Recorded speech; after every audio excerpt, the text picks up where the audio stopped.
Madagascar figure parmi les pays les moins avancés dans le monde avec un taux de pauvreté de 76% et un taux d'extrême pauvreté de 56%.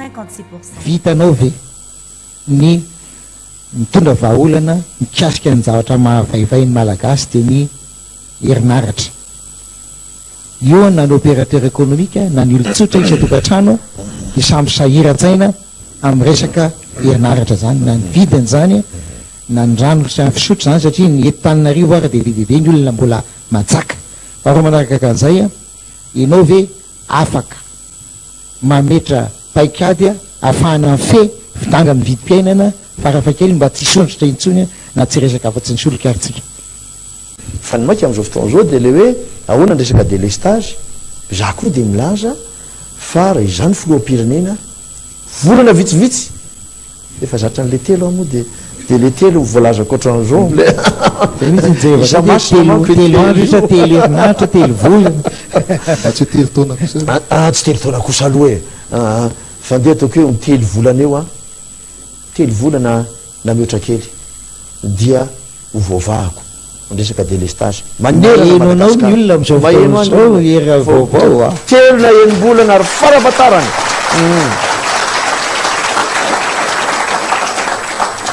telo sa enim-bolana aloha aleo azavatsara izy telo sa enim-bolatra mitombo zao le izy tsy mitovy ny amahana an'le izy amin'ny faritra maro samihafa. Raha ny eto Antananarivo zao dia mila any amin'ny enim-bolana any hoany le izy satria ingeny zavatra ilaina eto Antananarivo tsy kely farafakely ny ilaina amin'izao fotoana zao mila any amin'ny 30 mégawatt any zany zay zany ny farafakeliny zay ilaina amin'izao fotoana izao. Ny fitaovana zay ilaina amin'izany tsy tonga dia azonao vidina eo an-tsena hoe dia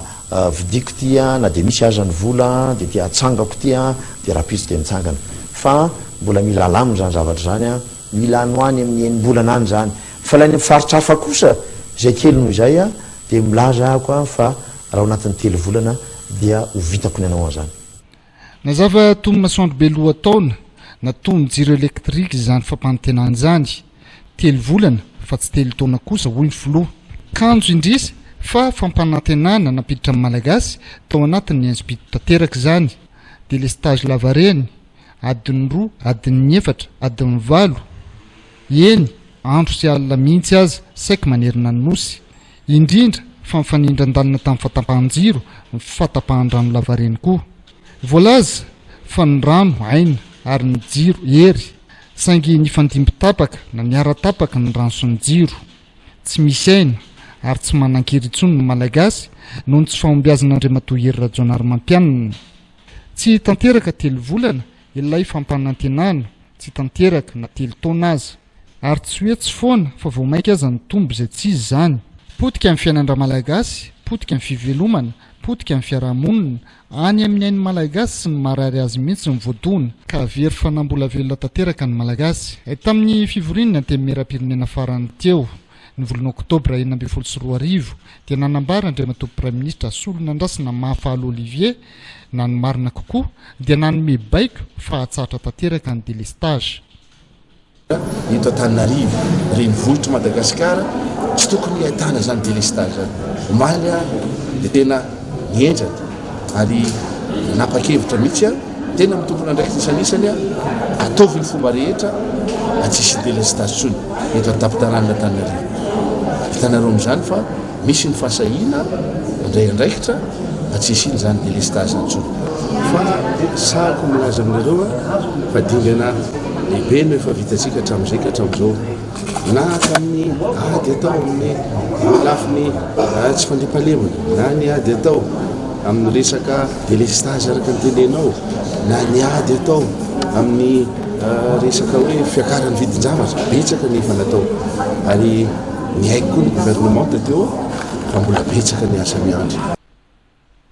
Talanjona tanteraka ny rehetra hay ve baiko toy izay dia afaka manafoana ny délestage ka nahoana ny telo taona teoriana vao nomena amin'ny baiko fa nijerim-potsiny ny fahavoazan'ny vahoaka hatramin'izay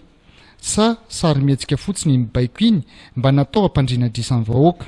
Ny mazava aloha dia tsy mijanona ny délestage fa vao maika mitombe izay tsy izy zany haizina noaina amin'ny malagasy fa fotoana vitsy azo raisina kosa mirehitra ny jiro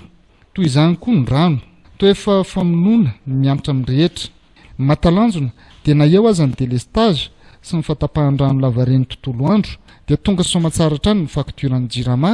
satria raha ny fatapahan-jiro sy ny rano dia tokony efa tsy misy tsony ny faktura tonga any an-trano ny tsirairay avy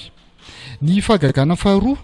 dia vao maika midangana andro manalina ilay fakturany jirama tsy arakaraka ny fatapahan-jiro sy ny rano izany hoe mividy aizina sy etaeta ary loto amin'ny vidiny lafo dia lafo ny malagasy agaga ary ve raha manomboka mitroatra amin'ny malagasy ny mahagaga manaraka feam-potoana voafetra 10 andro andoavan'izany faktura izany ka izay tsy mandoa ao anatin'izay dia tapaka ny jiro sy rano rehefa ary zareo anefa ny tsy mahavita izay andrasana aminy dia tsy misy olana fa vita ho azy fa ny fanontaniana goavana indrindra dia tsotra ataon'ny fanjakana aiza ny vola tsy toko tsy foroana alohan'ny vahoaka any amin'ny jirama satria orinasam-panjakana ny jirama ary anisan'ny antsoina hoe secteur clé mihitsy ka ny fanjakana no mitantana akaiky izay ny orinasa izany ary olona akaiky ny filohatrany no tendrena ho filohan'ny filakevim-pitantanana atao ny jirama dia anisan'ireo orinasam-panjakana ny antsoina ny fanjakana vonjy rehefa manana olona araboly izy